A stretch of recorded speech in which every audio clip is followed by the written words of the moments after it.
All right, a very good morning to you. Welcome along this Monday morning, bright-eyed and bushy-tailed. I hope you are, unless you set up for the American football last night, in which case you did better than us because we went to bed separately at half-time last night and missed one of the wildest outcomes of all of the wild sport that happened all weekend. Yeah, stupid decision to not be sleep-deprived this morning. I can't believe I did that. It was I've had such a good run with these playoffs, including going to bed relatively early on Saturday evenings for the last 2 weeks. A good decision. Yeah, going to bed at half-time when the Rams looked like they were going out, and that was okay. Yeah. Saturday night as well, I knew the Patriots would win pretty easily. Yeah. And then the previous week, 49ers were on the way to winning on the Sunday night. I went to bed and they followed it through. And then last night I went to bed at 17-0, and I thought everything was going to be fine. And turns out they're still into the next round. They're still into the championship game, Vikings, but they did it in one of the most insane ways we've ever seen in playoff football. And it wasn't a great decision there to go to bed. 27, 24, was it 29, 24? We'll get you the full details on this a little bit later on because Mike Carlson's going to talk to us about the weekend's NFL. So that was wild. The 4-3 in the Premier League where Man City almost come from 4-1 down at Anfield. Not entirely shocking that they almost get back into it, but what a sensational game with amazing goals in that. The rugby, in particular the Munster game, where this crazy new stadium, this like purpose-built rugby stadium, 4G pitch. Arena. Let's not call this a stadium. That was not a stadium yesterday. That was strange. Too small. What? It was like you can easily see the Rolling Stones playing there with this ginormous screen behind them, which just had like Munster whatever, Racing whatever, and then the rest of the screen was blank. I don't know why I'm focusing in on the screen, but it was one thing that really annoyed me yesterday. You were obsessed with it, yeah. And this whole idea of not having a retractable roof, just building it indoors. It was like a glorified basketball game. It was just like replace the court with a pitch, and that's what it was. It was like a court. I think that like imagine there was a hurling match somewhere like that, like with just 15,000 people at it in an enclosed environment. It would just feel strange. It'd be shivers. 628 to 627. Maybe. The level of scoring and the level of skill on display, and Conor Murray kicking the ball from inside his own half. Thanks very much. That's a new talent that would be pretty good to add to the Ireland arsenal. And the cojones, as Troy Deeney would pronounce that word, to do it the third time. Because after two, I'm like, nah, it's okay. Let's just kick that to the corner.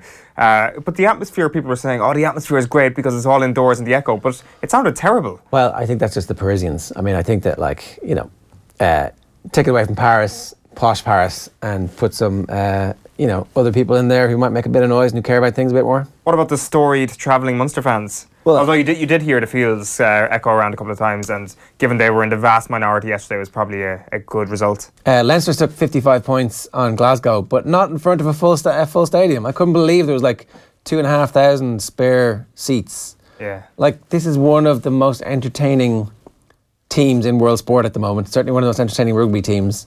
It's got like a young tyro, a bunch of young tyros, and they're playing sensational stuff, and they can't fill it. I don't know. I really don't understand that. Very strange. Although maybe other people were the same as me yesterday. It was kind of like halfway through. I was like, why didn't I go down to Ballsbridge today? Even though I'm not a Leinster fan, I'm like, I should probably be going to see this team at the RDS when tickets are relatively cheap, to see this team in action, especially when Jordan Larmour and James Lowe are both announced to start, which they were a couple of days before the game.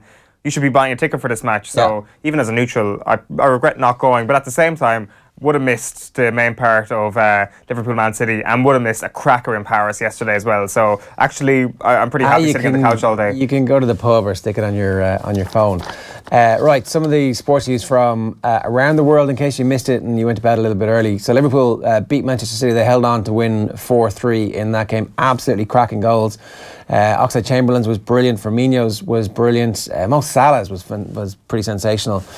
So worth digging those out if you haven't already seen them. A little bit earlier on, it was a 2-1 defeat at Bournemouth for Arsenal. Some pretty entertaining headlines in the newspapers after that one. Racing beat Munster 34-30, so not the worst news for Munster. They did blow a winning position with about 4 minutes left, I think, on the clock on that one, conceded 2 late penalties. And so they'll be disappointed with that, but they do pick up a losing bonus point, which means that they are top of the table still heading into the final round of group games. Leinster have guaranteed themselves a home quarter-final as well. There was a shootout in Navan, and this is on the, there's shootouts around the country a bit too frequently, but this one was actually on the GAA page. And Tommy was like tweeting about, there's been a free kick competition in Navan. I should have gone to the game. I was like, does he mean bring his boots Is that a charity thing? What is this? What's this free kick competition he's talking about? All the kids were invited on at half-time, and Tommy was like, I would love to be one of those people invited on at half-time. Hit the crossbar, win a Mercedes or something like that, right? You know? But no, it was actually how they decided the game, because it was a draw and a draw after extra time. This thing needs a bit of rebranding. It needs a snappier name for sure. Penalty shootout. But it's not a penalty. I know. So like, but everybody knows what a penalty shootout is, right? Yeah. So it needs some like, a free kick competition just sounds like, like the equivalent of the long puck, or what's the one they do in the Cooley Mountains? Puck fodder. Yeah. Sure, come along, bring your boots, have a go. It needs to be based on some sort of pun on the term 45. So if there's any people out there that are smart enough and canny enough to come up with a snappy name, maybe if we come up with a few good names, we can put out a Twitter poll even to try and change this thing, because certainly free taking contest is a tongue twister in itself and doesn't exactly sound so snappy. But the problem is we're not going to need the name, because this is going to be such a rarity. There might be one again this year. We have footage of that. We'll bring you that a little bit later on as well. Limerick won the Munster Hurling League for the third time. They had a 16 points to 10 win over Clare at the Gaelic grounds, and Wexford will play Kilkenny in the final of the Walsh Cup. They beat Dublin 120 to 16 points at Parnell Park. The Dubs finished with 14 there. Tyrone beat Fermanagh, reaching the Dr. McKenna Cup decider for the 7th year in a row. They're looking for 7 titles as well. And Meath and Westmeath are going to be in the O'Byrne Cup final. They both overcame Longford and Offaly. In tennis, Venus Williams, the US Open champion Sloane Stephens, and the 10th seed Coco van der Vega have all suffered first round defeats. Just deliver it confidently and nobody notices that you don't have a clue how to say Van der Vega. Van der Weyhe. Is that it? Yeah, I think so. Okay. Rafa Nadal begins his campaign a little bit later on this morning, and as soon as there's any changes in that one, we will let you know what the story is with that. We'll have a look at some of the back pages. Again, much like last Thursday and Friday, Martin O'Neill dominating the headlines, and the story has moved on yet again over the course of the weekend. We'll start with the Times Ireland edition. O'Neill says no to offer from Stoke, reads John Fallon's story. So it looks like Martin O'Neill is definitely not going to Stoke. Whether or not he's going to stay put and remain as manager of the Republic of Ireland remains to be seen. I know he's definitely staying. That's all the information is, that O'Neill is staying. On the back of the Herald, O'Neill to stay. There we go. There's the answer to the previous question. Thanks for ruining the punchline right there. Irish boss turns down Stoke, says Aidan Fitzmaurice. On the Irish Daily Star then, Martin no deal, which is a pretty good pun there. O'Neill turns down Stoke and stays Ireland boss. And the best pun, I think, really, is from the back page of the Sun this morning. A man of his words. Tab of the morning to you, as we previously christened this segment of Best Pun in the Morning, goes to a man of his word. O'Neill going nowhere. While on the Irish Daily Mail, it's not for me, says Philip Quinn's headline. Dispute over length of contract sees O'Neill reject Stoke. And then we'll briefly just take a quick look at the front page of the Sports Monday section in the Irish Times, and they're going with Munster. Munster will have regrets despite earning bonus points. That Martin O'Neill's story appears there again. O'Neill said to stay in Ireland post despite Stoke interest. Okay, so the newspaper headlines dealing with the Liverpool City game. Rampaging Reds expose City limits. Chamberlain's career sparks back to life as Liverpool end Guardiola's 22-game run. This is Alex Oxlade-Chamberlain with a brilliant goal in the opener there. Jaw-dropping is the front cover of the Examiner sports section this morning. Liverpool end Man City's unbeaten streak in 7-goal thriller. They also have Donald Lenihan's column. Paul McGinley talking GAA and young golfers pushing themselves too hard on the back of that one. The Mirror's headline is Klopp idols. In a true classic, rampant Liverpool shrugged off losing Coutinho to hand City their first defeat of the season in that 4-3-1. They ink it's all over is the headline on the back of the Mirror with regards to the Martin O'Neill story. The Racing Post, rampant Reds end City's run. Punters pain after Guardiola's men back from 66-1 to 9-2 for unbeaten campaign. There you go, that unbeaten campaign. That didn't look like a good bet at all. Oh, that looks like a great bet. Who's going to beat them? Every morning the Racing Post flagging that one. Every morning Ger saying, yes, that looks like a fantastic bet. Luckily I didn't put any money on it. Didn't have the greatest weekend of gambling. Was definitely going to go and back Leinster on the spread. Didn't do that. And then was going to try and make my money back that I had lost on some other stuff as well. Always a good tactic. By piling in on the Steelers. But luckily it coincided with bedtime last night. We're putting the kids down. I was like, oh, this game's... And luckily... the Jags were already like killing them in the first half by the time I got down. So I was like, yeah, it all worked out. My bandwagon is steaming forward. My ineptitude, yeah, totally. Red letter day for Mino and Liverpool run riot to shatter City's invincible dream. So Man City aren't invincible. A lot of the newspapers are completely overreacting to the notion that they've lost. City's despair was how one of the newspapers, petulant, screaming at each other, all that kind of stuff. I suspect they're going to be able to bounce back from this pretty quickly. We had that game live yesterday on Off the Ball on News Talk. Kevin Kilban was part of our commentary team alongside Nathan Murphy for it, and he gave us his post-match reaction from the stadium. Have a look. But as a front three, Firmino was superb today. As a lone striker, as a central striker, Sadio Mane, he hasn't necessarily been at his greatest form this season. We haven't necessarily seen the best from him after maybe the first month or so this season.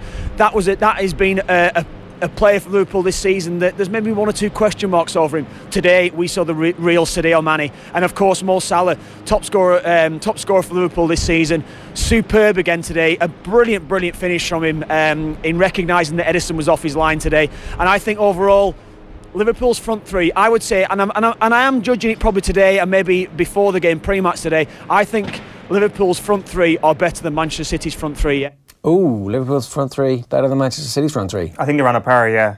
I think we've made that point before, that the disparity between Liverpool's attack and defence is unlike anything we've seen. That was pre-Van Dijk signing we made that point.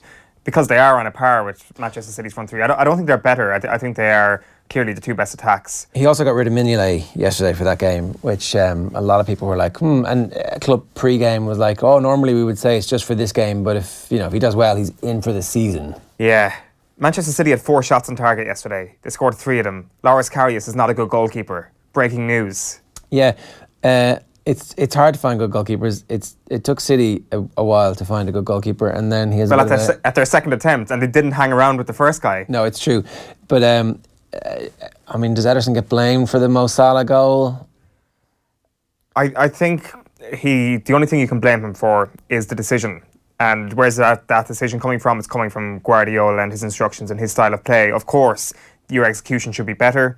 And everybody was hailing Ederson for carrying out Pep's instructions so well in that game against Spurs before Christmas. Yeah, he's been brilliant. He has been brilliant. Absolutely sensational so far. And then Mo Salah also has one of the best finishes that you're going to see. Like, it's an on the run, curls it left foot the whole way, and it comes back in. You see those missed all the time. They very rarely go in, but Salah's obviously in a sweet spot in his career and in his form at the moment. So Jurgen Klopp pretty happy afterwards. You'll probably have seen the BT interview that he did, fairly run-of-the-mill stuff and the Sky stuff, but when he went to talk to the American TV, have a look. Because you must be absolutely delighted. Yeah, I am.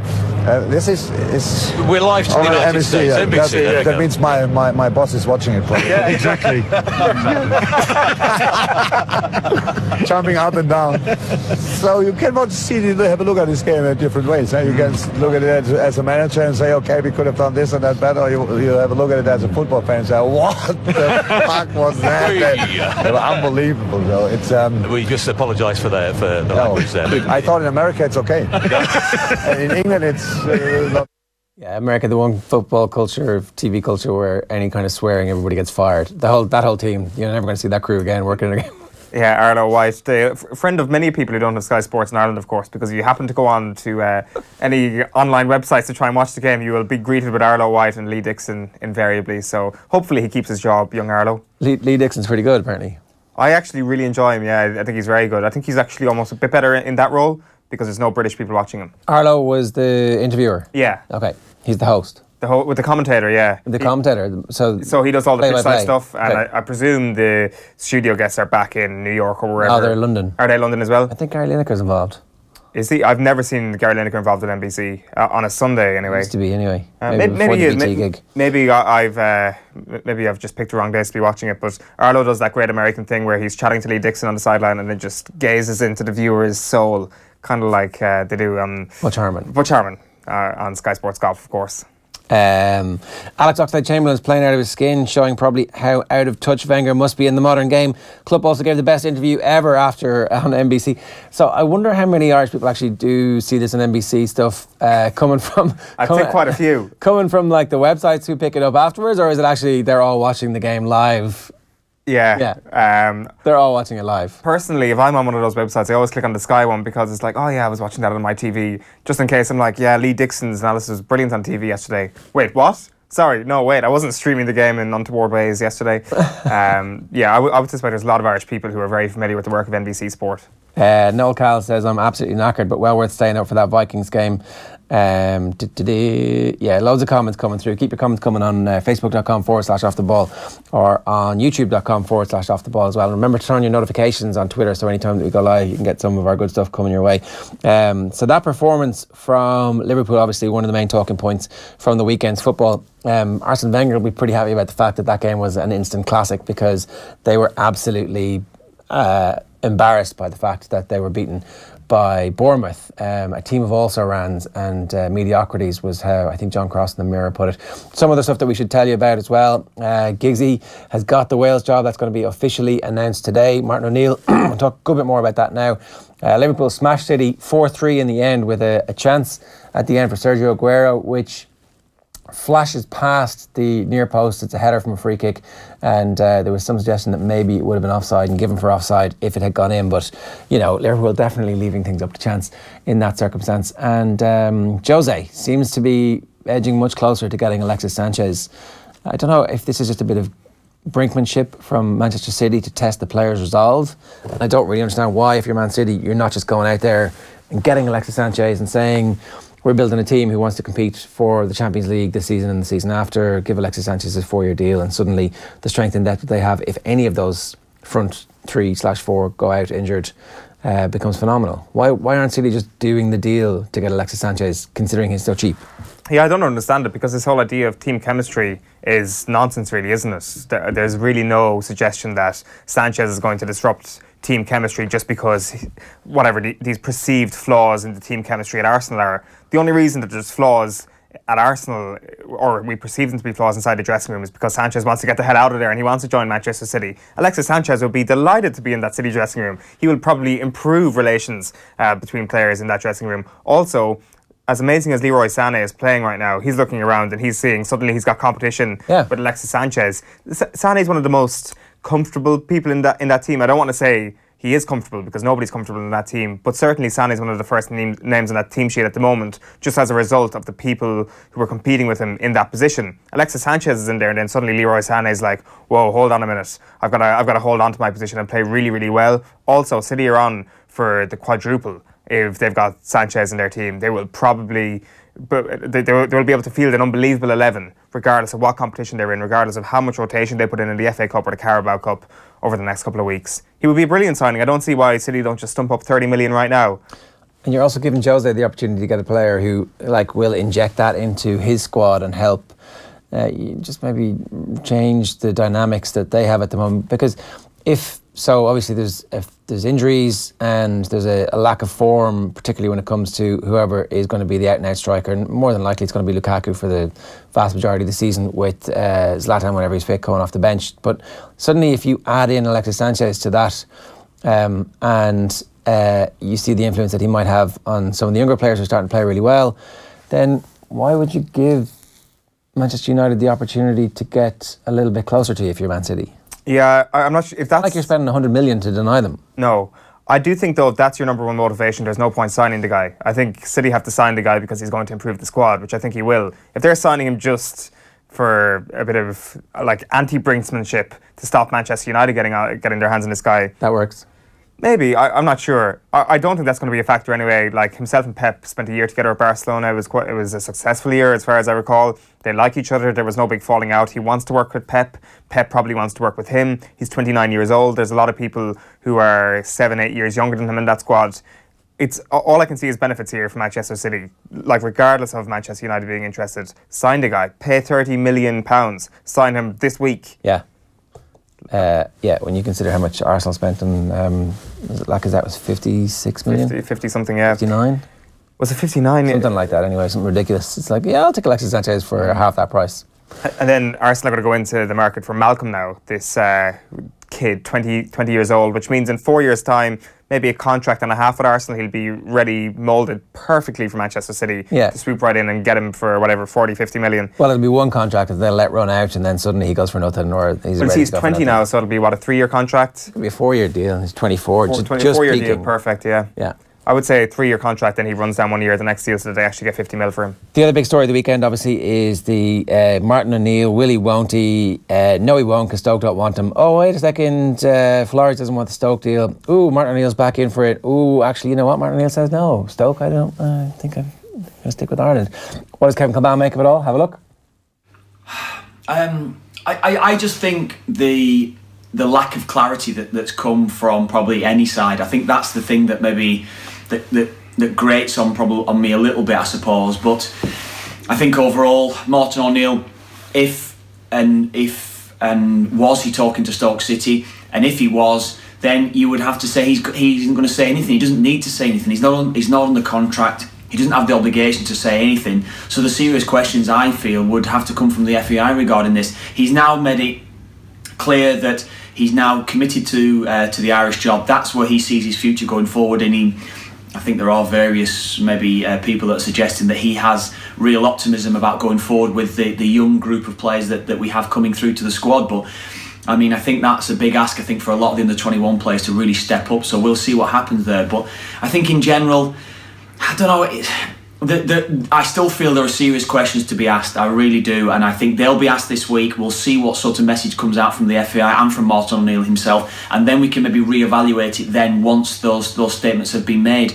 But there's the serious lack of clarity is something that I feel as though that's maybe let everyone down throughout this whole saga. I don't know about the lack of clarity. I actually think that nobody had any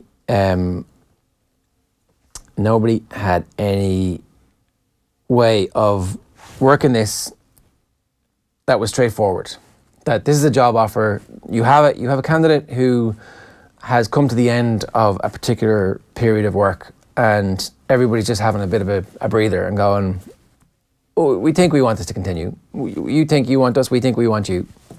We have a deal, right? So everybody feels a little bit of comfort with the deal. And then other people come out and they go, oh, that guy's not bad actually. We think he's done a pretty good job and we're interested in him. So I think Colin Young in the Indo on Sunday reported that Everton had made contact with regard to the job before Big Sam got it. And then Stoke made contact about this. And at that point, the FAI are like, ooh, actually maybe we definitely 100% do need to get this tied down. Because, the response after the Denmark game from a lot of Ireland fans were, well, look, Martin O'Neill's done his job to this point. Maybe it's all time that we all moved on and went our separate ways, and that's as far as he's going to take the team.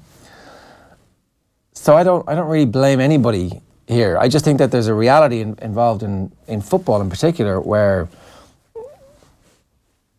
you're in for a campaign or you're not, and we're not in a campaign at the moment, and we're not going to be in a campaign for quite a while. So there's that freedom, and rather than having tied him down and then found that he didn't want the job or he wanted to move on, or that the backlash from the fans was so severe that it was impossible for him and Keane to continue, then I think that everybody just played a little bit cool and they were all a bit grown up about it, and it's fine.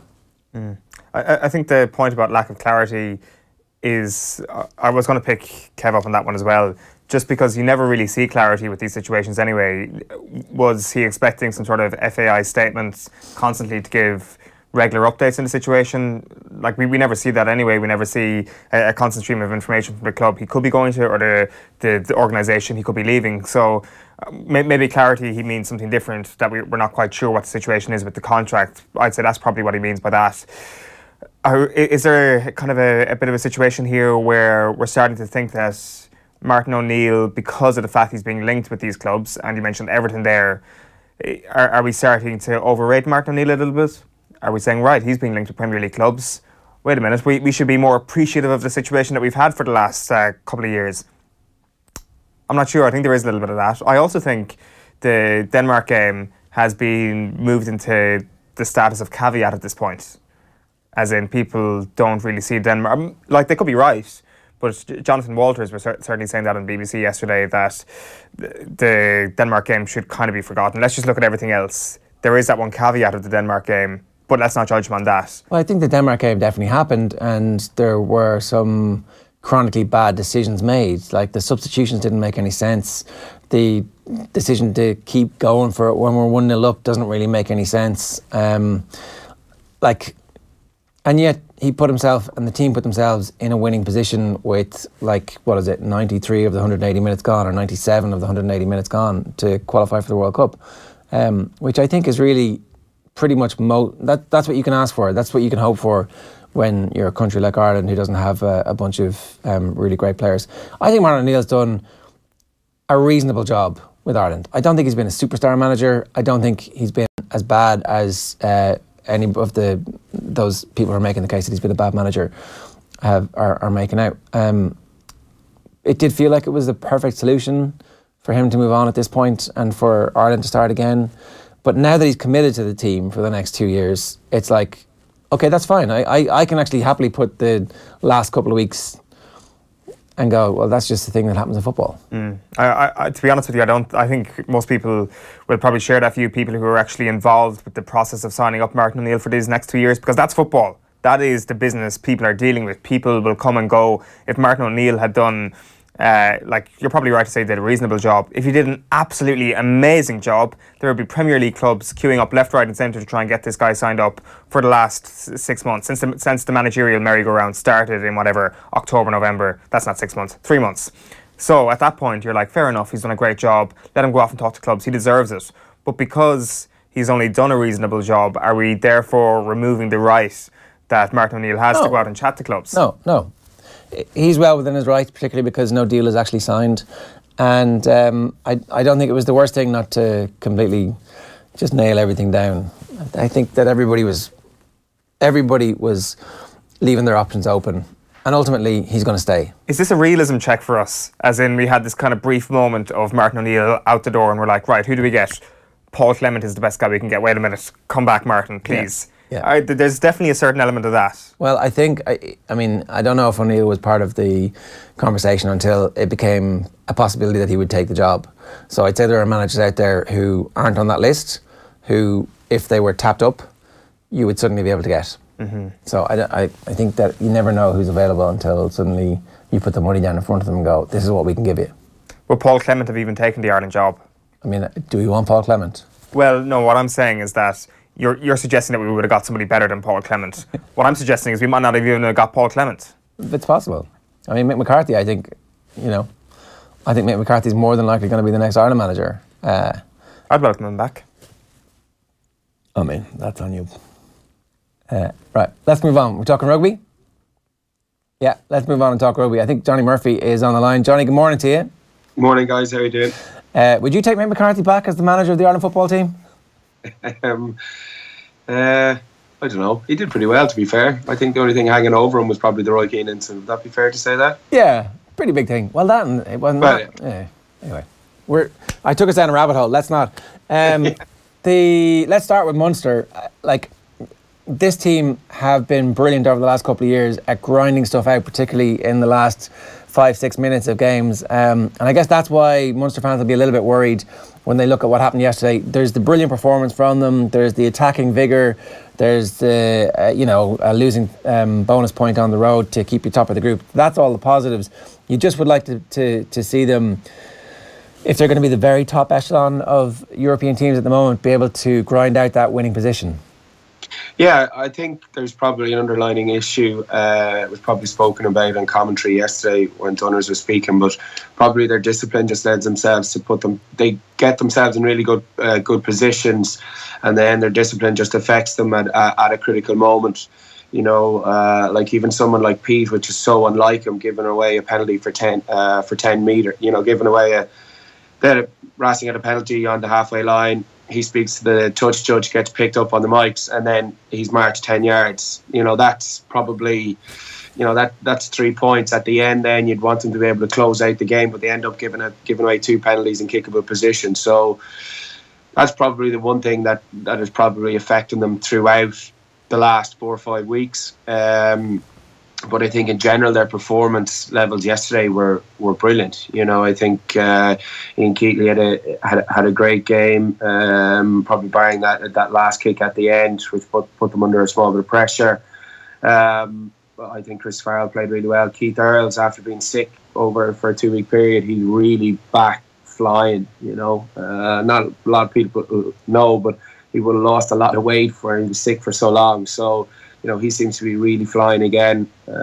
So yeah, they're thereabouts, but I think their discipline levels are something they're going to be really disappointed with. That's fixable though, right?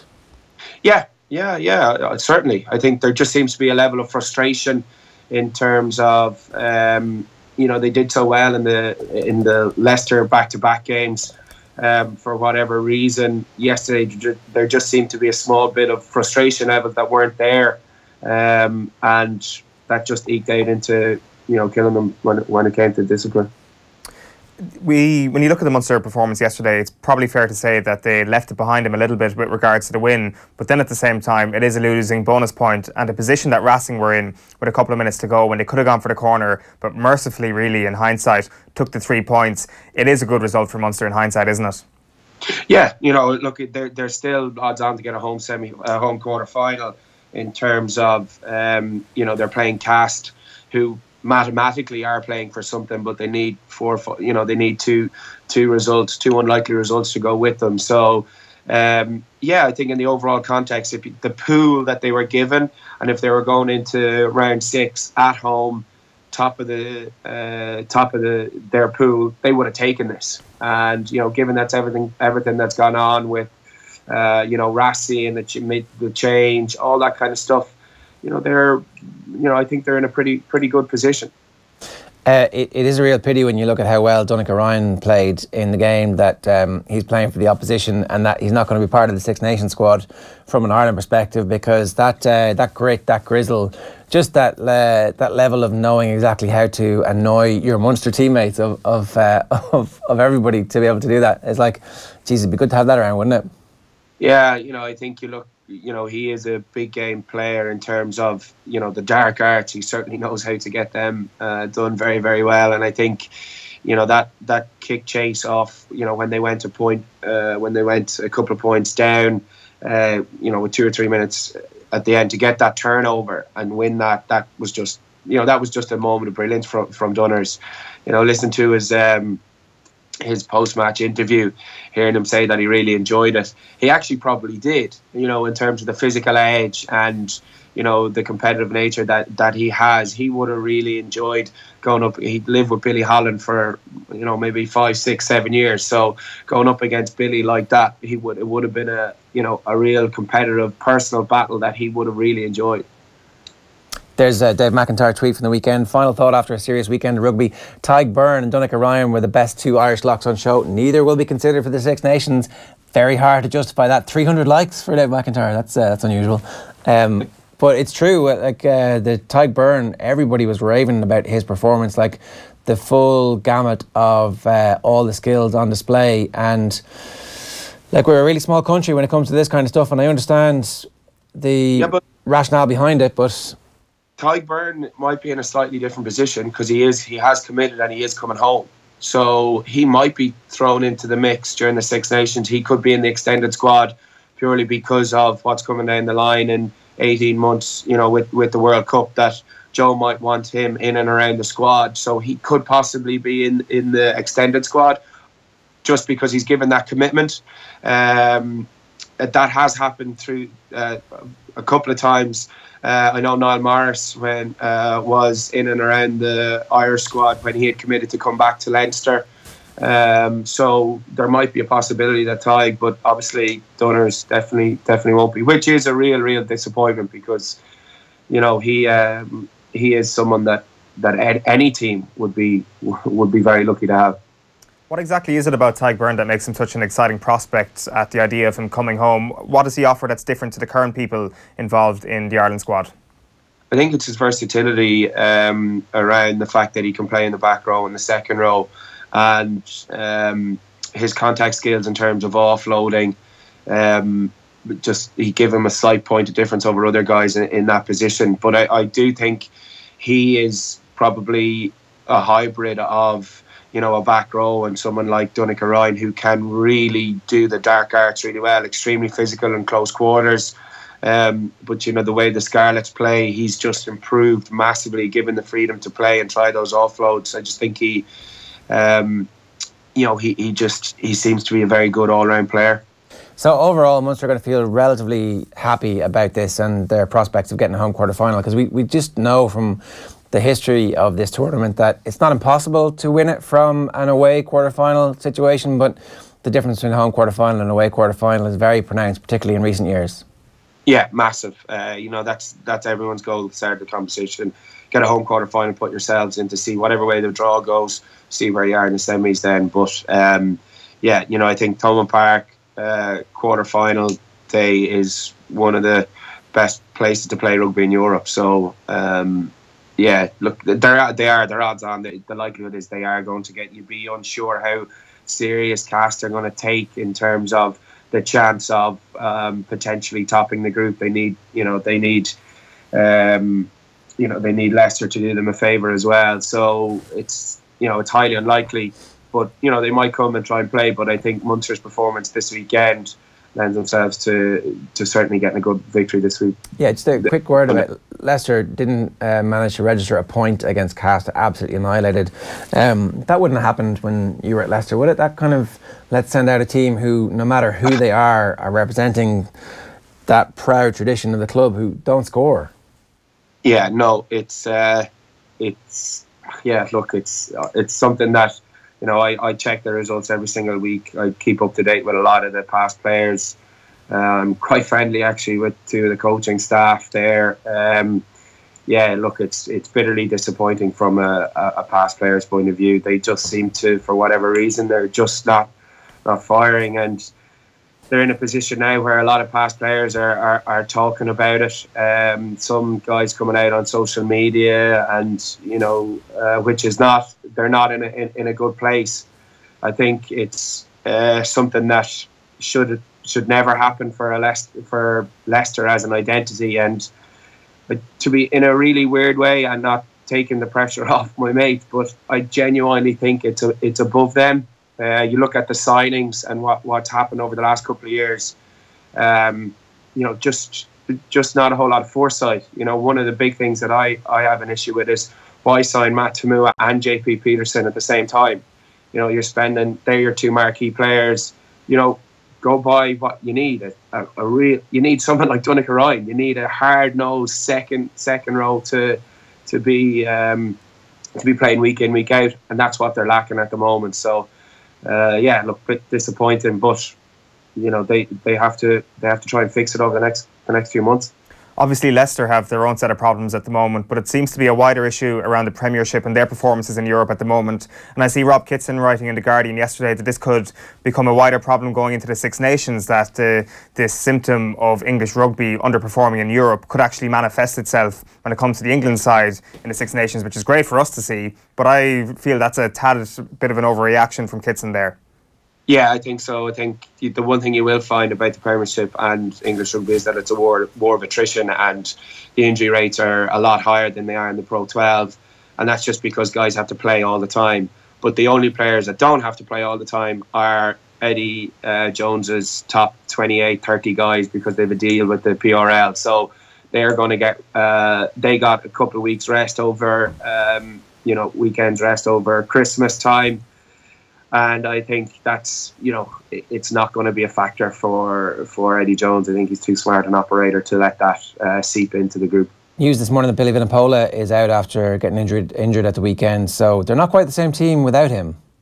No, well, no team is the same. You look at you look at Saracens, and their win ratio. Someone said on BT Sports that their win ratio when he plays is something like 85%, and when he doesn't, it's only like 55-60%. So. But he's world class. His ball carrying ability it's second to none, and you saw a couple of glimpses of that this weekend. And I think if he had stayed on the pitch, they probably might have been might have got the win that they needed rather than the draw. Let's talk about Leinster. Obviously, stuck 55 points on Glasgow before a not quite full RDS, which I don't really fully understand given how sensational the rugby that they're playing at the moment is.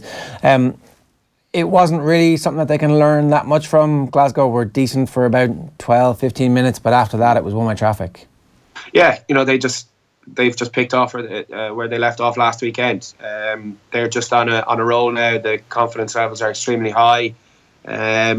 And I spoke about it last week. Their transition from defence into attack, and even from attack into defence, is incredible. And they just have that. They just have that switch that they click straight away in both counts. They're just an incredible side at the moment. And there's a lot of excitement. You look at, probably, if you freeze frame one of the last tries that they get, and you look at the age profile of 5 or 6 of those guys in that picture, you're kind of going, oh my God, this team is going to be around for a long, long time. And they just need to keep it going now. They are going to Montpellier. It's going to be tough for them, but and I wouldn't be surprised if James Lowe doesn't play this weekend, purely based on the fact that to have an experienced 9 in Gibson Park coming off the bench down in France. As well as Lowe played this weekend, I just think there might be something to warrant in that department. I just want to, so from that Kitson piece, maybe it was a different piece in The Guardian, talking about Leinster, particularly those back-to-back Leinster wins against English champions Exeter last month, when I thought Stuart Lancaster's team outthought as much as outfought their opponents. And then he goes on to go, the big thing that strikes you as Lancaster extols the virtues of the Leinster schools and sub-academy structure is that luck has little to do with any of this. Top-level coaching practices are trickling directly down the pathway from Joe Schmidt, Andy Farrell and Lancaster himself. Teenage players are being regularly exposed to a consistently higher standard of rugby. Leo Cullen obviously airbrushed from the entire Leinster coaching ticket there by a key member of the English rugby media. Like, all joking aside, it does mean that the chances of Leinster keeping Stuart Lancaster, I mean, they've obviously signed a new deal, but if I'm in charge of one of those English teams, if I'm in charge of a Leicester or whoever, I'm look at the rugby this guy's playing and look at his knowledge of the game now in Ireland and also in England the whole way through. He must be one of the most attractive coaching options for anybody in the English game in particular at the minute. Yeah, massively. But that's just the nature of the beast. It's professional sport. He's doing an incredible job, and you're going to be touted from that. It's you play well and then you get opportunities elsewhere, but the onus is on Mick Dawson and David Nusifort to make sure that he doesn't go anywhere. And I think that's a very important point from Leinster's perspective, that they need to make sure that he stays put.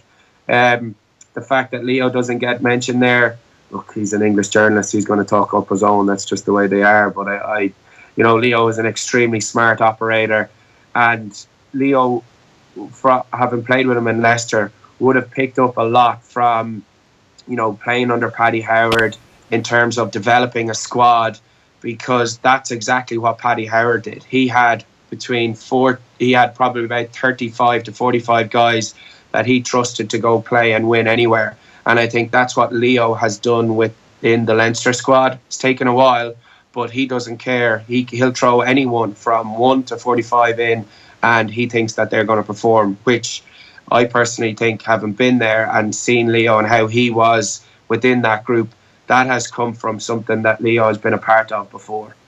The scary thing about this Leinster team, Johne, is that they've got serious potential to still improve, particularly defensively. I mean, we saw that James Lowe error for the last Glasgow try yesterday, and Leo Cullen was pretty open on Sky Sports afterwards, saying that, look, he hasn't fully bedded into the defensive plan yet. So straight away, you've got a glaring error there, which has obvious upshot, and you just start to think now how good Leinster can get defensively to add to this unbelievably scintillating attacking game plan they already have. Yeah, and I think a lot of people would know, but defence of all is something that is really, is completely system based. So, if you can get that correct, if you don't understand the knowledge, don't understand how that system is work at the start, it will take you, possibly a couple of months to get accustomed to that, and then make the correct reads. That's a bad read. So it's just obviously something that it has come from before, where he's entitled to do that and other guys back him up and behind. So, but that's not how Leinster systems work. So he is going to improve throughout the next couple of weeks, and I think everyone knows that. So yeah, there is definitely improvement, and as I already said, the age profile of these guys, so they're going to improve anyway with age. The more they play, everyone's going to improve. Yeah, I think Lowe's only 25 as well, and he's the granddaddy of that back. Obviously Ethan Asewa is, but if Ethan's not on the team, then they are unbelievably young, and the potential is huge. I just want to talk a little bit about Ulster as well. Obviously we've had these concerns about whether or not Rory Best is going to make it all the way to the World Cup, and then he puts in a performance like that against La Rochelle where he's man of the match, where as they're chasing like 78, 79 minutes in, and you're looking for people to get up and chase a kick, he's the first one arriving on the scene at the end of that. It's real it's heroic stuff from him, and it was a huge win from an Ulster perspective, because so often we've thought, is this team, did they just quit on their coach and then they come back with a performance like that, which clearly suggests that they're not quitting on Les Kiss at this stage? Yeah, I think Rory's obviously been in and out over the last couple of months, so I think it's losing a leader like that is massive. He's their talisman, and they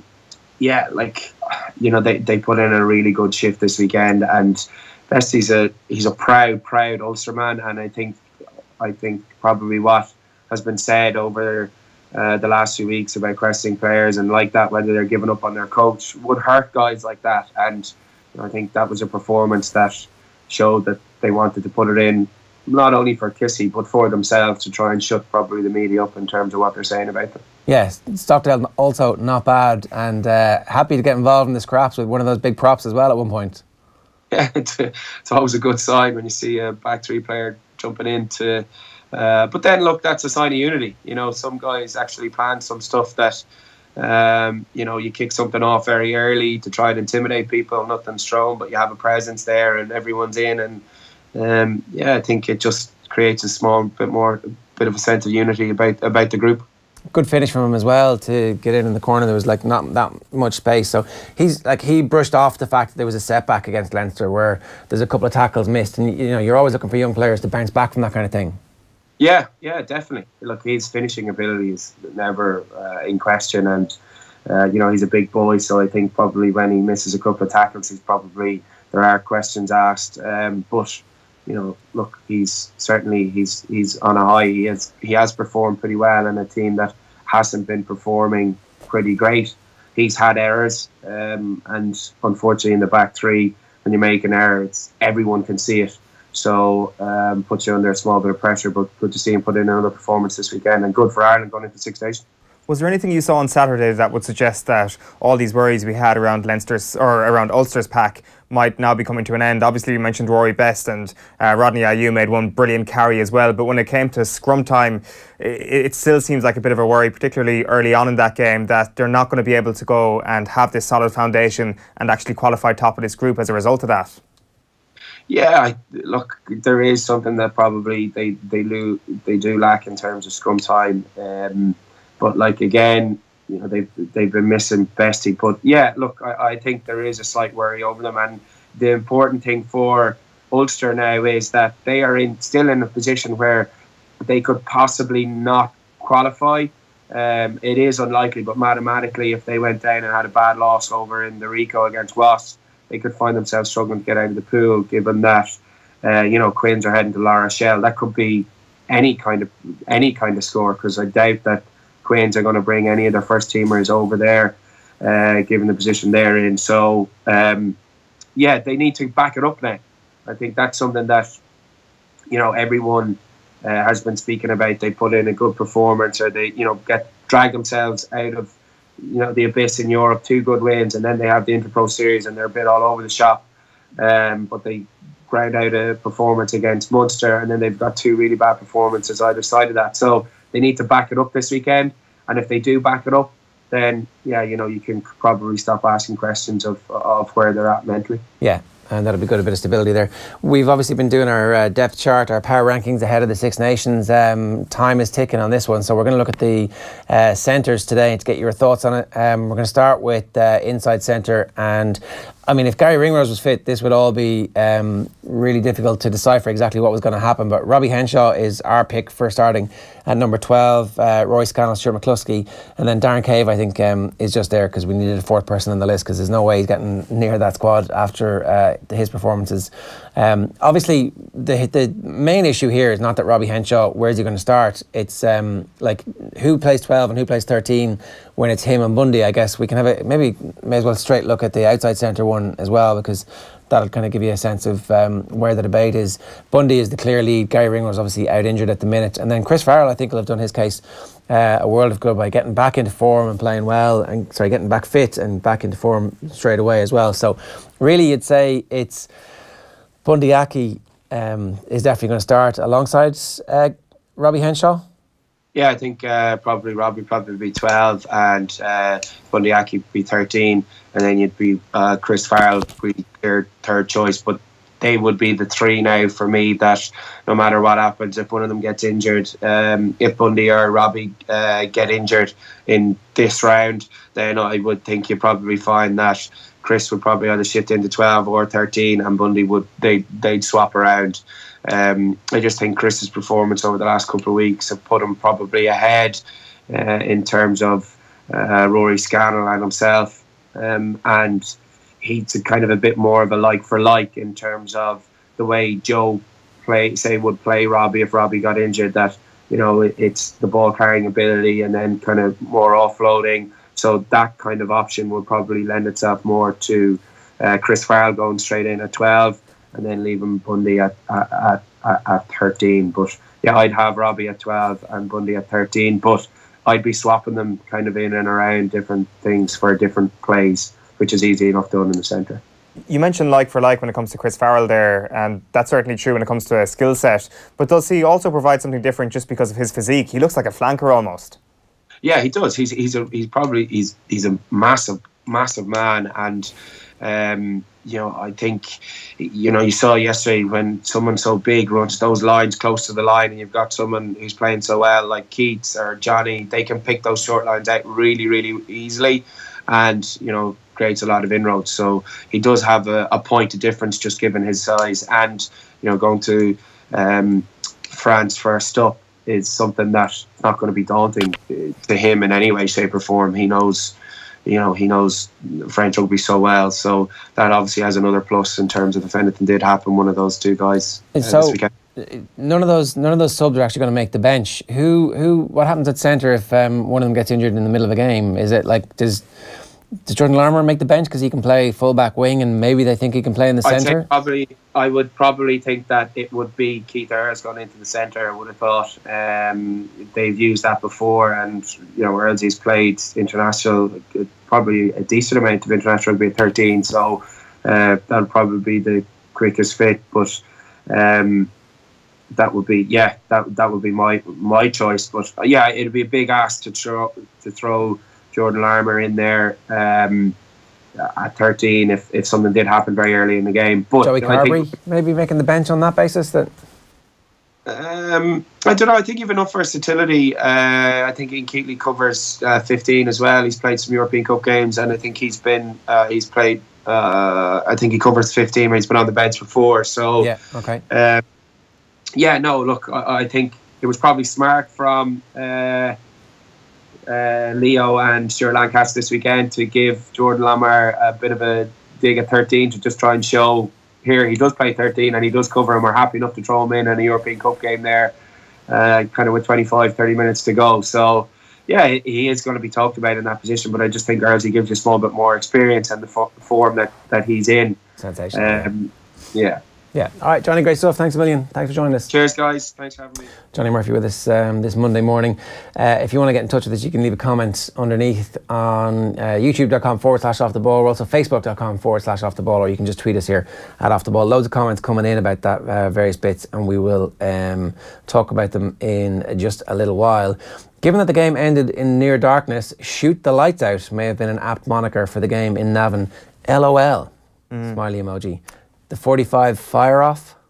The 45 fire off. I like that. Let's just go completely outlandish and pick that one. There could be cool graphics to come with that. Just like cool explosions, you know, kind of like the AIB cartoonish ads. Is it like Paul Flynn, or is it no shade with the lion? Yeah. At one point, Paul Flynn's the lion, isn't he? Yeah. Instead of that, it'd just be flames and cartoons and fire offs and all that sort of stuff. It was, of course, a big weekend at GAA. We're going to round up everything that happened because there's some very interesting storylines. That one is the big one. Yeah, so we're going to start with, if you haven't a clue what the hell we're talking about, because it hasn't got a very sexy name just yet, in the O'Byrne Cup semi-final between Meath and Longford, it ended a draw in Navan and Portalchin, and then they did extra time, and there was supposed to be another 10 minutes of extra time, but the referee went, sod this, there's no lights, and we can't see what the hell's going on, so we're just going to go straight to a shootout.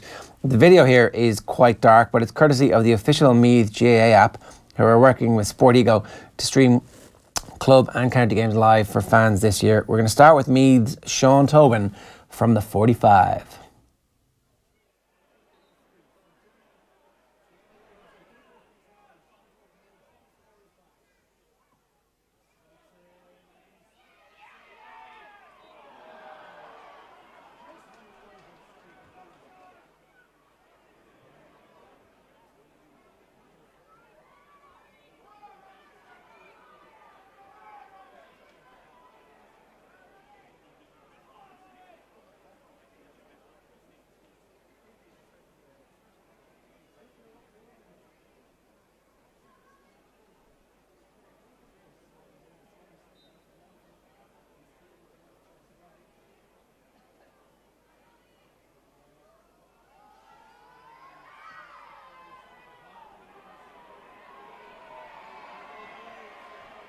Okay, so there's no audio going out to you guys, but I can tell you that it's 0-0, right? So this is a shootout.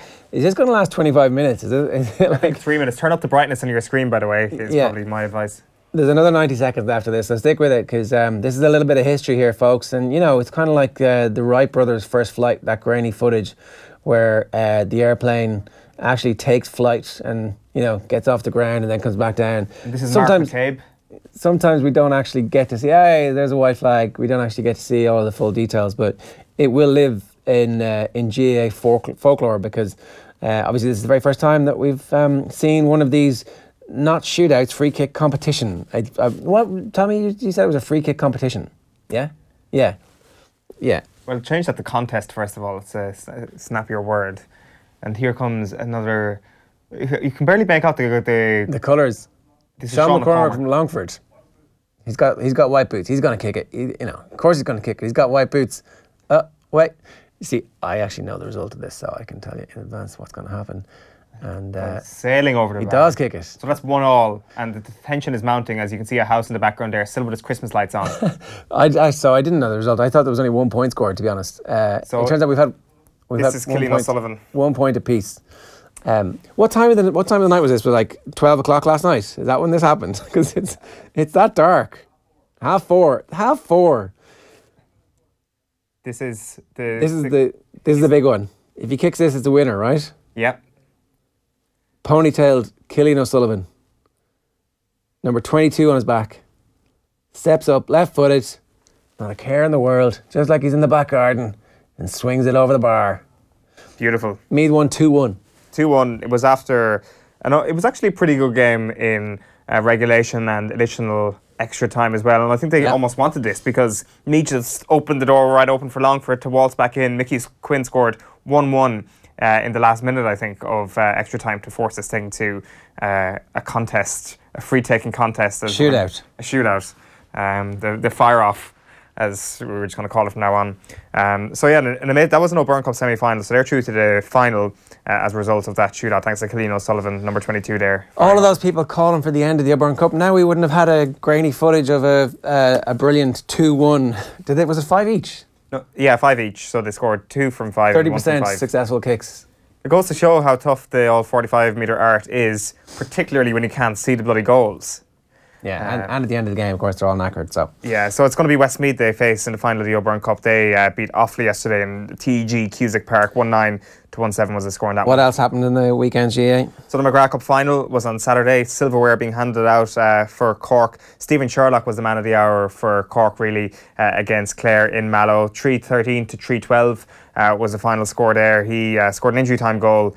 It was a goal-mouth scramble. He scored 2-3 in total, and Stephen Sherlock just poked, there he is there, poking the ball to the back of the net to win the thing for Cork. So more drama later on in these pre-season competitions. They really do stump up some good action whenever we really need them to, and as I say, a 1-point win there for Cork in Mallow. Meanwhile, in the FBD League, this thing, as a result of postponements, has been all over the place, really, with finals meshing together with round robin games. And some of the results we had from the weekend: Galway beat Leitrim 3-6 to 8 points in Clonbur, and then Mayo were in action twice in 3 days. They lost to Roscommon 14 points to 11 yesterday. Fionn McDonagh, that is, for Roscommon, kicking 4 points from wing forward for Roscommon. Enda Smith there, as you can see in the picture there, alongside Diarmuid O'Connor and Fionn McDonagh there as well. Paddy Durkin, that is, was back for Mayo. He was playing at centre-back and was man of the match, according to all reports. They lost that game. They lost 14-11. They lost as well on Friday night in a 1-10 to 1-9 loss to Galway. The interesting thing about all of this now is that Roscommon are into a fourth successive FBD League final. They play Galway in the round robin next weekend, but that's also the final. So Kevin McStay is asking, well, we're hoping it's going to be the final. Kevin McStay is asking for it to be so that it's the round robin and the final. So they don't have to play another final after that. Which is due to be played next month, according to the Irish Independent this morning. Like, is it the league off week or something? Is it going to be midweek? I'm not sure what. I've never heard that happen before. Oh, because there was delays, obviously. Yeah, exactly. I'm not sure. Do we bring up pictures there of Kevin McLaughlin as well from that game against Galway at the weekend, covered in mud? That's one of the two players. Ryan O'Donoghue was also in action on Friday. If you have a look at his face, almost a carbon copy of Kevin McLaughlin. Absolutely delighted to be playing pre-season GAA right there. It's kind of viscous, and it looks like there's been sheep on the pitch or something, because that doesn't just look like mud. You wouldn't get that in the U Arena, that's for sure. In the McKenna Cup semi-final then, Tyrone beat Fermanagh 8 points to 4 yesterday. There's Declan McClure there escaping multiple Fermanagh challengers. 16 scoreless minutes in the first half, 26 scoreless consecutive minutes in the second half. Tyrone winning on an 8 points to 4 scoreline. As you mentioned at the start of the show, Tyrone are now going for a 7th McKenna Cup title in a row. They play Donegal or Armagh, the decider, next weekend. Armagh beat Derry 115 to 13 points in the second round at the weekend. Down beat UUJ, and Donegal scored 4 goals in the process of beating Monaghan in Clonus. That was the refixed game, of course, from the previous weekend. Then in the hurling, there was silverware handed out as well in the Munster pre-season competition. That is the Senior Hurling League. Limerick winning the thing. Paul Brown here, the Limerick captain, lifting the Munster Senior Hurling League. John Kiley there, the manager, saying it was the best performance of his tenure, which is an interesting thing to say about a pre-season competition. Tom Morrison and Aaron Gallan doing most of the damage for them as they beat Clare 16 points to 10. In the Walsh Cup semi-finals then, Wexford beat Dublin 120 to 16 points. Here's a picture of Kevin Foley's hurl breaking. The turning point really was in the third quarter, though. Dublin were leading when Paul Winters was sent off after receiving a second yellow card, and immediately after that, Cathal Dunbar scored a goal for Wexford to essentially win that game for them. Kilkenny then beat Offaly 120 to 3-11. Richie Leahy and Oisin Kelly there in that picture. Offaly were leading by 6 points at one stage until Richie Leahy and Richie Reid each stepped up with 4 points from play apiece. And there's some pretty dejected scenes of Offaly players at full time as well after that, after losing to Kilkenny. But the big hurling story of the weekend, without any question, is this headline, which comes from Tralee yesterday. Yes, Kerry hurlers securing first win over Cork in 127 years. 1891, the last time Kerry beat Cork in any description in senior hurling. They beat them at the gate. 10 points. Well, there was Luke Meade, I think, was the only first teamer for Cork. I don't care.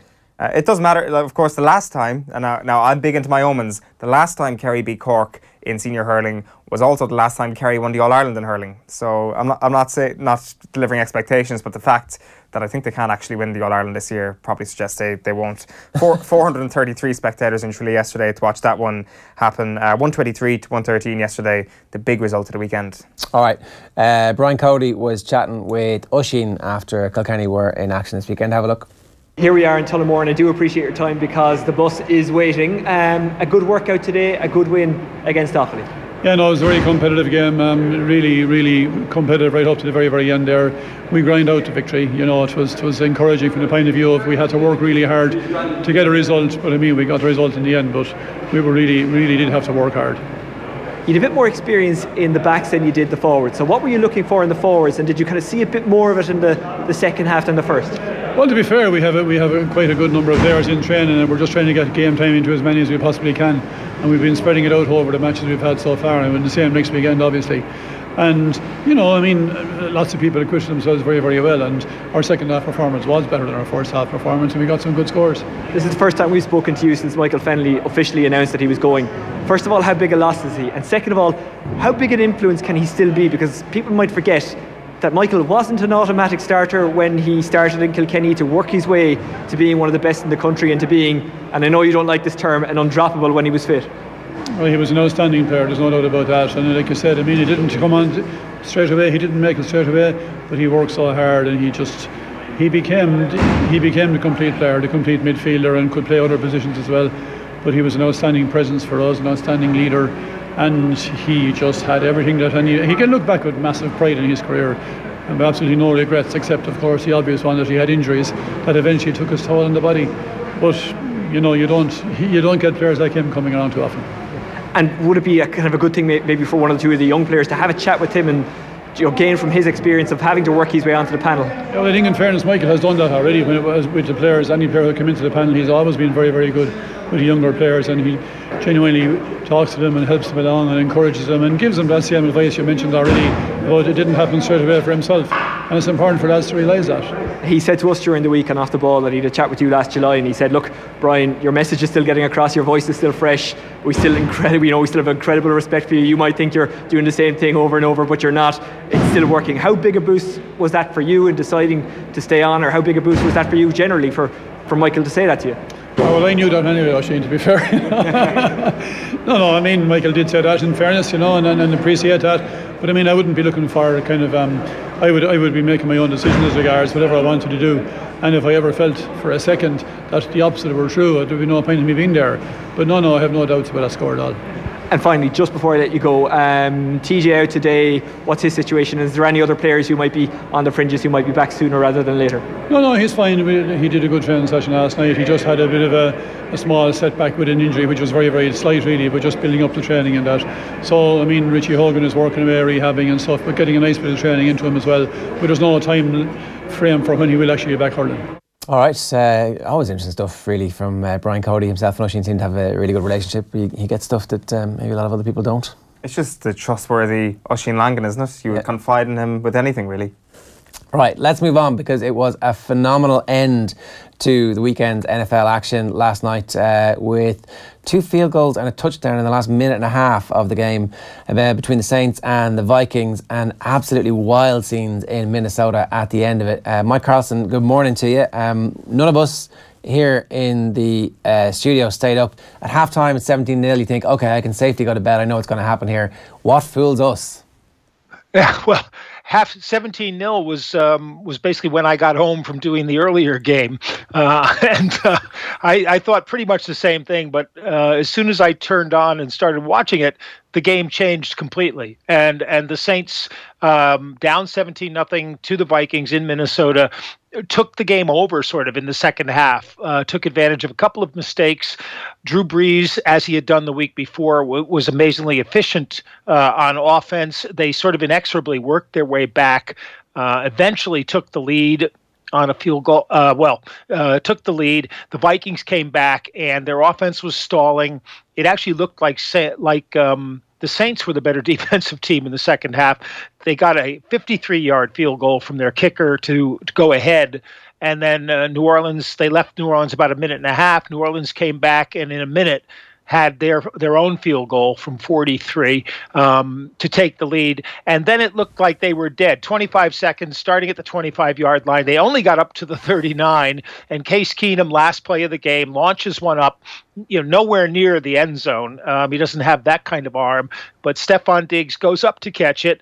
And basically Williams, the rookie safety, who had an interception that basically started New Orleans' comeback in the second half, goes to undercut him, basically. And if you watch the video, which I'm sure is up there for people to see, he literally runs under Stephon Diggs, and Diggs comes down, turns around, and goes untouched for the touchdown, and wins the game. It was the most phenomenal finish. And then, being the NFL, they spent 20 minutes trying to get the teams back on the field to kick the extra point, which was unnecessary, and it never happened. And Case Keenum basically just lined up a few guys and took a knee, which was crucial because the point spread was 5.5, and the Saints covered the point spread because of that. All right, I didn't even notice that they'd covered. Okay, wow.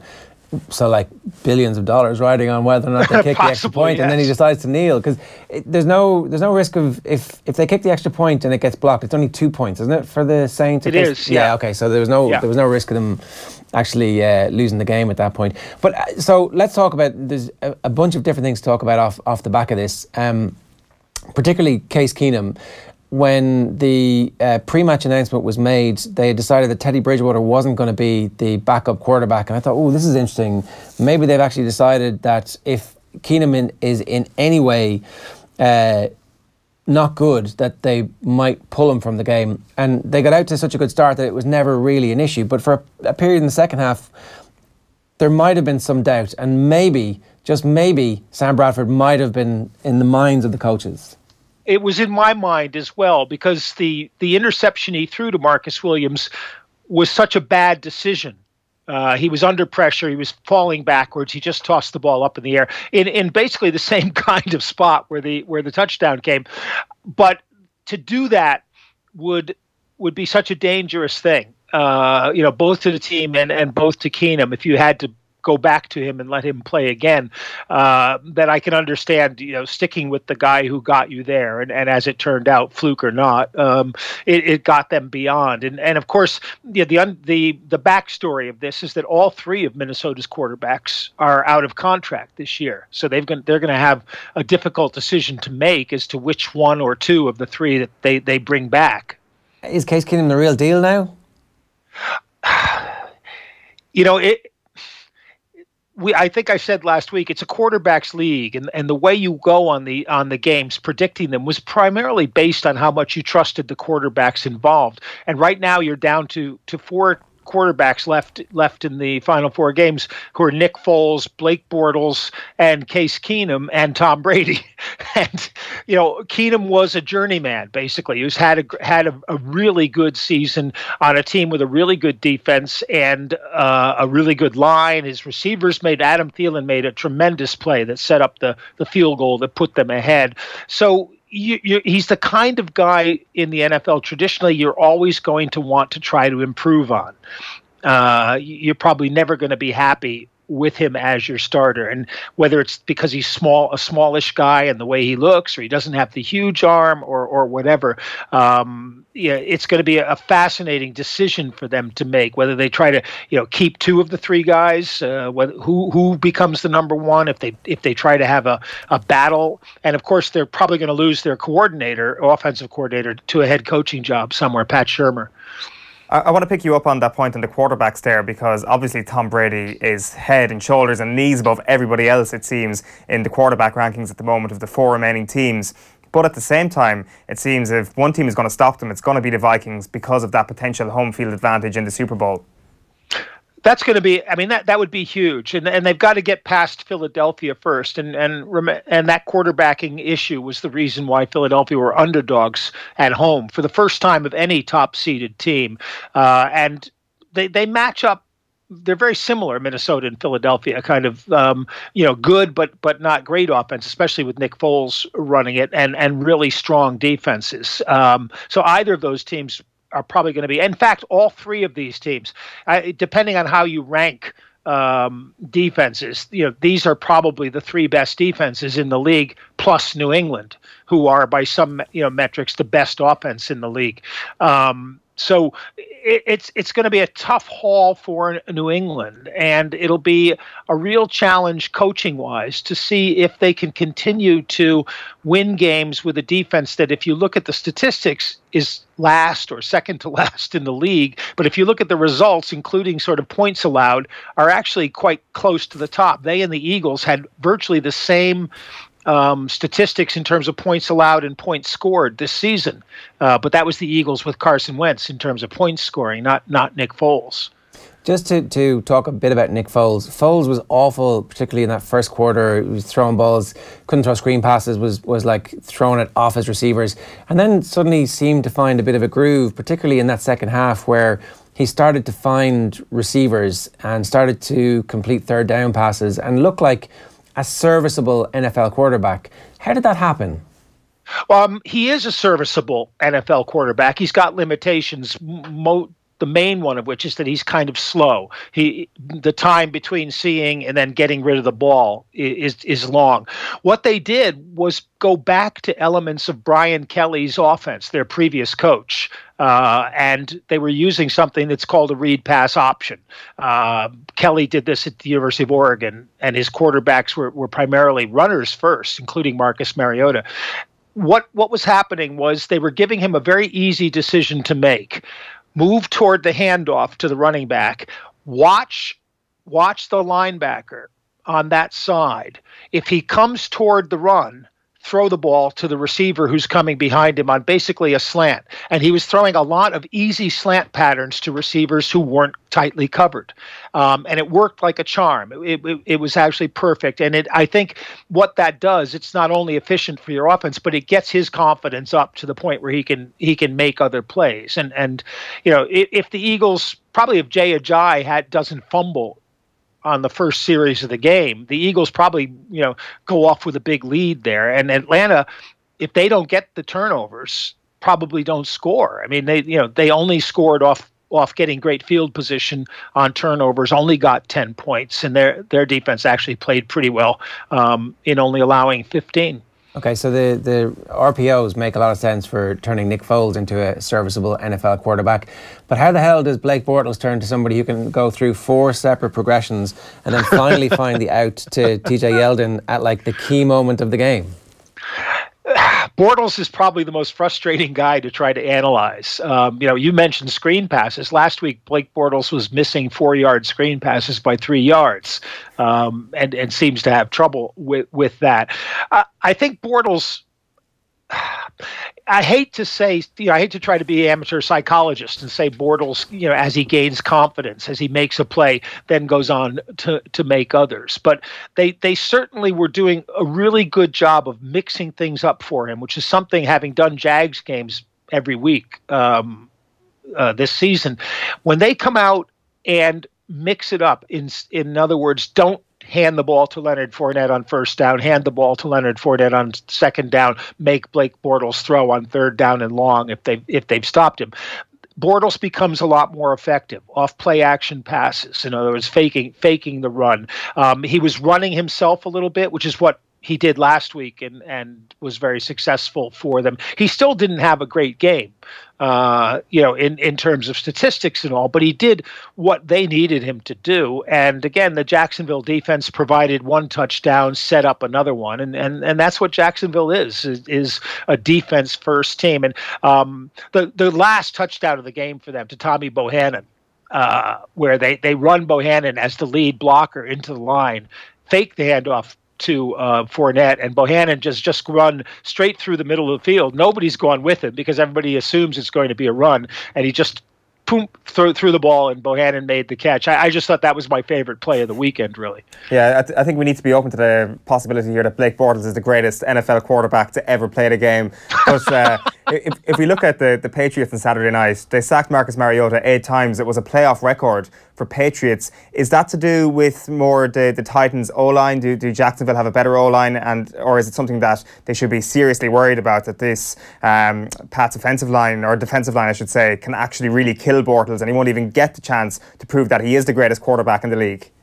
No, that was purely situational. The Titans were in such a hole that they were having to pass, and the Patriots knew it. They came out in the first half determined to stop Derrick Henry from beating them. Tennessee was going to have to beat them through the air, and for a while it looked like the Titans could do it. They got a couple of, what would you say, 50-50 calls went against them. And then the Patriots went off to a 21-7 lead, and somebody called me up and said, well, 21-7, it was 21-3 last week and the Titans won. I said, yeah, but that was against the Chiefs, not the Patriots. The Patriots aren't going to let them get back in the game. So Jacksonville's offensive line played really well against Pittsburgh, and strangely enough, in a game with such a high score, which I was telling everyone to take the under of the points, which I think was 41, and they wound up scoring 87 between them. It was actually a defensive game, and it was pure Steelers. What you see is what you get. They're big-time players, made big plays, but they also failed a couple of times play calling wise. They got 2 touchdowns on 4th and long. 4th and 9, 4th and 11, to a pair of 43-yard touchdown passes, which is absolutely insane when you think of it. But they couldn't convert 4th and less than a yard, which really hurt them. And I think the Patriots against the Jags it's going to be a lot like the Patriots against the Titans, because I think they will concentrate on taking Leonard Fournette out of the game and trying to make Blake Bortles beat them, just like they did last week, making Mariota beat him. The problem is that the Jacksonville defense is a lot better than the Tennessee defense, and how they decide to play New England is going to be fascinating, especially since Tom Coughlin is in charge of football for the Jags. And Coughlin, of course, has beaten Bill Belichick twice in Super Bowls head-to-head, and seems to have his number in that sense. I think when he was head coach of the Jags, he beat the Patriots in the championship game as well. Is that right? Back in the 90s? They lost that championship game in 2007, but it was like a 35-32 loss, and it was sort of one of those, it was a Week 17 game that both teams played for real.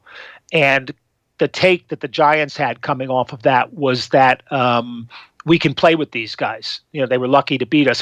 It was very similar. If New England had met Pittsburgh, that game between the two of them in Week 16, where Pittsburgh lost on the Juju Smith-Schuster touchdown that wasn't a touchdown. What both teams took away from that was that either team could win that game, and I think that's what the Giants. Talking to OC, that's certainly what the Giants took away from the game. You like this new rig? Yeah. My audio must be a lot better now. Vastly improved. And plus, I get to play like airplane pilot while once you guys are gone. We should get you a little controller. That can be our next. Yeah, it'd be great. But I was looking at the. If you look at the the standard stats, the Patriots are first in yards. And they're tied for second in points with the Eagles, but they're 29th in yards allowed. And if you look at the kind of advanced stats like Football Outsiders, DVOA, the Patriots are first in offense and next to last in defense. And everybody else is sort of, the Jags are 1 in defense, the Vikings are 2, the Eagles are 5. So it's a fascinating weekend coming up with three teams whose strength is their defense against one whose strength is their offense, and everybody says defense wins championships. Yeah, I don't always believe that. But I get why you wouldn't, but it does become a cliche because it's been true so many times. The one thing about Bortles, right? Just to go back to the Steelers game, is that so Big Ben would drop that bomb on Antonio Brown and the crowd would go wild, and you would go, okay, well, this is the bit where they're going to come back. But he would be calm. Bortles would be calm on the next series and would drop a bomb on Keelan Cole at one point for 45 yards. You're like, holy moly. That's not what I expected him to be able to do, that level of confidence and execution. You and 55 million other people who were watching the game, including people from Jacksonville, who I think were surprised. When you looked at the receiving statistics, I'm looking at it right now. Marquise Lee and TJ Yeldon, the running back, each had 3 catches, and Fournette had 2, and nobody else on the team had more than 1 catch, but they were all kind of big catches, like you said, to Cole. There was one to Koyak, the tight end. There was one early in the game to O'Shaughnessy, the other tight end. It was like they couldn't put together. They were grabbing what Pittsburgh was going to give them, and Bortles was finding that. It was a great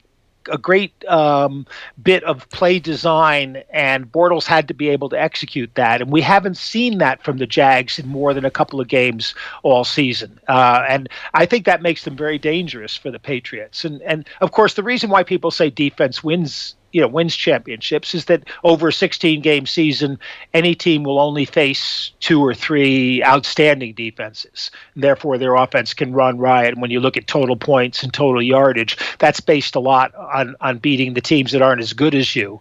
But when you play the really good defenses, it puts more of a test on that offense. And only really great offenses can kind of rise to that. I think, given the level of experience that the Patriots have, that makes them the favourites from this point forward, taking all things into consideration, right? I'm sure they will be. And watching them against Tennessee, it was up until on Sunday morning, I said that first half against Tennessee, the second quarter really, where they came back with 3 touchdowns, was just watching poetry in football, because they did it all by formation, motion, and play design. None of it was kind of pounding it down your throat or letting your guys run and finding them like Roethlisberger was doing. All of it was lining up in a formation, Brady looking at it and seeing where the matchup was going to be and getting the matchup they wanted most of the time. To free Rob Gronkowski in single coverage, where it's very hard to cover him with one guy. Free Chris Hogan, who's been out for 8 weeks, for the only pass he caught for a touchdown. It was just beautiful to watch. And Tony Romo was making the most of it because he was calling half the plays before they happened. So they'd line up and say, "Well, they're running left again," because they had a mismatch there. They had 3 blockers on 2 defenders on the left side of Pittsburgh's defense, and Tennessee. And Tennessee didn't seem to be able to adjust. And I said Pittsburgh because it was Dick LeBeau, who used to be the Pittsburgh coordinator, who's Tennessee's coordinator, sitting there. And I just thought, this is fantastic football. And I think how much regardless of the line, how much faith you have in the Patriots is partly Tom Brady, but mostly it's how much faith you have in their ability to coach and scheme, both offensively and defensively, to be able to take those other 3 teams out of their games. And that's what New England, they want to try to make you play left-handed when you're a right-handed team. One last question about the Patriots.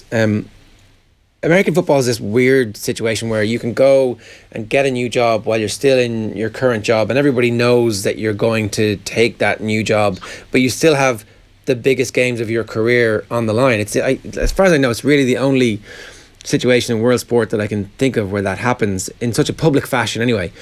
Does it have any impact that the 2 coordinators are both going to be leaving Belichick at the end of the season for these next couple of weeks? Like, how do they compartmentalize all that? No. It's one thing when a coach walks out on you, like Chuck Fairbanks did or Bill Parcells did to the Patriots, famously, both, before Super Bowl games, they kind of announced they're taking other jobs. Everyone knows they're leaving. I mean, the big story that last week was, New England, feud between Bob Kraft and Bill Belichick and Tom Brady. How are they going to be able to, it's going to affect them. How are they going to be able to play with all these guys feuding? Well, the story afterwards was, what feud? And everyone was headlining, the Patriots rose above all this tension and stuff. They had no tension. They were there to play the game, and everyone was concentrating on it. And that's going to be the story next week, and if they get to the Super Bowl the week before. Everybody knows that McDaniels and Patricia will be head coaches next year.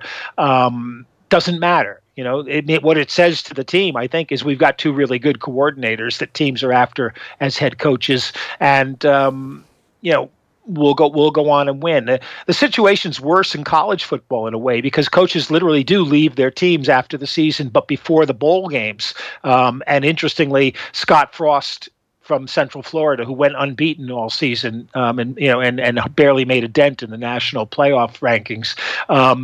He's going to Nebraska and announced it, but he stayed with the team through the bowl game. And that was so unusual that I think the team felt the same thing. Our coach is with us, at least for the rest of this season. Let's make the best of it. Yeah. One last question about the Vikings. When you have one of those walk-off victories like that and the whole city goes crazy, how easy is it to come down and get ready for the next game? Like, is there any possibility that emotion isn't the manifestation of Minnesota as a team of destiny, but that actually that's the highlight reel that will be their season in miniature? That's a really good question. And again, it's psychology that's probably beyond my ken, but I think the celebration ends tomorrow or today they go in and watch film today. They probably get Tuesday off, and then they start practicing again. They've got to travel to Philadelphia. I think they'll be more concerned with the things they couldn't do against the Saints, and the biggest one of those was protect Case Keenum. And Philadelphia is going to be a bigger challenge than the Saints' offensive line was. They had a sub tackle in on the right side, and that hurt them. That hurt them a lot. But basically, Keenum was under pressure most of that second half, and that's the main thing I think they're going to have to clean up. And then just finally on that, has the ghost of Blair Walsh finally been exorcised from Minnesota? That's a great one, and that was in everybody's mind. Not only, and the TV people ran a little clip of Walsh and Gary Anderson, who hadn't missed a field goal all year and then missed one in a championship game against Atlanta. I think Forbath kicking that 53-yarder was just incredible. You get into position to give him a chance. Well, 53 is a long shot for almost every kicker, and I don't think they'll have to worry about that. But of course, if he misses a kick, you'll hear it again next week. Those kind of things are only as good as your last kick or your last game. Mike, great stuff. Thanks a million. Have a great morning. And I'm glad somebody stayed up to watch the end of that game. Who was able to give us the details on that. Worth checking out the highlights. If you're not familiar with it, NFL.com is the place to go. Your boys, the Jacksonville Jaguars, you've picked a bandwagon that is not a one-week only thing. Yeah, my irony in supporting them might actually have to turn to serious respect, which I think it almost has done. But it's so true what you were saying to Mike Carlson there, that Blake Bortles just steps up with the ball in hand and as cool as ice. It's probably just due to the fact that he realises that everybody thinks he's really bad. Yeah. And he's like, I've got nothing to lose. Every single snap, I've got nothing to lose. And afterwards he was like, because he's been called out by about 8 different opposition members, and sometimes it's players who aren't even playing his team who are saying, look, our quarterback, he's not great, but he's no Blake Bortles. It got to that point where he had become a... he was called trash, wasn't he, before the first playoff game? Yeah. There's one that if you watch back, there's one particular bit where he looks again, and then he looks to his left, and there's TJ Yeldon, and he just gives it to Yeldon, and Yeldon makes about 45 yards, and it was if it was Brady in that moment against the Steelers at the Steelers when they're marching to come back, and they've just done that Antonio Brown unbelievable bomb at 4th and 11. Big Ben on the run, it's he's got ice in his veins. But because it's Bortles, well, do it again. Yeah. Can you do that again? I don't think you can do that again. Just the way he manages to survey everything so perfectly. But I wonder, just because in terms of the Jaguars' defence, you look at the likes of Calais Campbell and Jalen Ramsey. Were they both just drafted this season? Campbell's a free agent, right? So Ramsey was the cornerback that they picked last year with one of their top picks. So this is his second season. I don't know, there's always been a premium, obviously, on very, very good defensive talent. And I know a couple of them have gone first in the drafts the last couple of years, but certainly if you look at the first 10, 20 picks in the draft, it's usually offensive picks, isn't it? I mean, if you want to go deep into playoffs, you see, who cares if your quarterback is Blake Bortles? Sign some good defensive talent either from free agency or pick them high in your draft. Yeah. And Campbell's 31. Is he? Yeah. Wow. Okay. So clearly not drafted ages and ages ago, but a very, very shrewd free agency move. And you look at Jalen Ramsey. I mean, I don't know, is that a Jaguars technique that they clearly identified their defence and they're like, we're going to use all our resources, all our cap space and our draft picks to make sure that our defence is solid as hell, and then we're going to go as deep as possible regardless who has the ball in hand. And it seems to have worked, but the fact that Bortles is he's just unbelievably cool. Nothing phases him. I mean, this happens in the playoffs where Joe Flacco won a Super Bowl and has been absolutely rubbish since, and was kind of rubbish beforehand. So weird things happen in the month of January in the NFL. I mean, Eli has 2 rings. So anyway, a bit of sad news this morning. Cyril Regis, the former West Brom, Villa, Coventry footballer, has died at the age of 59. It looks like he's died from a heart attack. He was the PFA Young Player of the Year in 1978. I think he played at West Brom under John Giles. I'm pretty sure he did. Yeah. Then had the bulk of his career at Coventry, wins the FA Cup with Coventry in the 80s, ends up at Villa, I think again under Big Ron. So yeah, certainly would have been a mainstay of the youth of a lot of people who are watching the show this morning. So sad news that he's passed away, very young age of just 59. Seems to have died of a heart attack. So that's pretty much our lot today. Not a bad weekend sport. No, it was excellent. Wild. Yeah, it was absolutely amazing. And when you get these incredible weekends, you're like, well, that's that last incredible weekend done for ages. And then you're suddenly thinking, God, Allianz Leagues are like 2 weeks away. You're looking at the amazing fixtures that you have in the opening weekend there, like Cork versus Kilkenny on Saturday week and stuff like that. It's not going to stop anytime soon, that's for sure. Good call on your Jags, says Jonathan Kennedy. Steelers didn't respect the Jags going into it. They certainly didn't respect them for the first half hour anyway. Patriots are the best team left, says Willie Casey. The other three are very limited. Unbelievable mistakes by bad teams. Unbelievable end to the Vikings game, says Brendan Bowen, who is bleary-eyed, I suspect. I guess the Saints safety Williams will have to live with that missed tackle for some time. Yeah, no doubt. Tom Brady's too good, says David McCormick, who signs his hashtag Pats Nation. As great as the Jags defence have played this season, they'll be picked apart. They also gave up 42 points to the Steelers. The Patriots just have to shut down Fournette. They haven't been good against the run this year, but they'll get the job done. Well, we'll see. Fournette was injured and then came out for the second half and still played really well in the second half. So class, yeah. I can't believe I've seen this Jags team live. I went to see Jags versus Ravens and I thought Joe Flacco was the best quarterback on show. Little did I know at that time that would be the turning point of their entire season. You're probably right. Conal Foyne says easily the best game of the season from Liverpool. Very entertaining to watch, it must be said. We don't want O'Neill. Lump it football, says at Raven Panza King. So thanks for that, Raven Panza. And Yogi 1968 says we need VVD fit for the rest of the season. Gomez very poor for the first goal, but you're not going to have everybody fit for every game. That's the thing. And if you can win every game 4-3, happy days. Pep on Twitter. Tommy just deleted it. There you go. Premature deletion from Tommy Rooney there.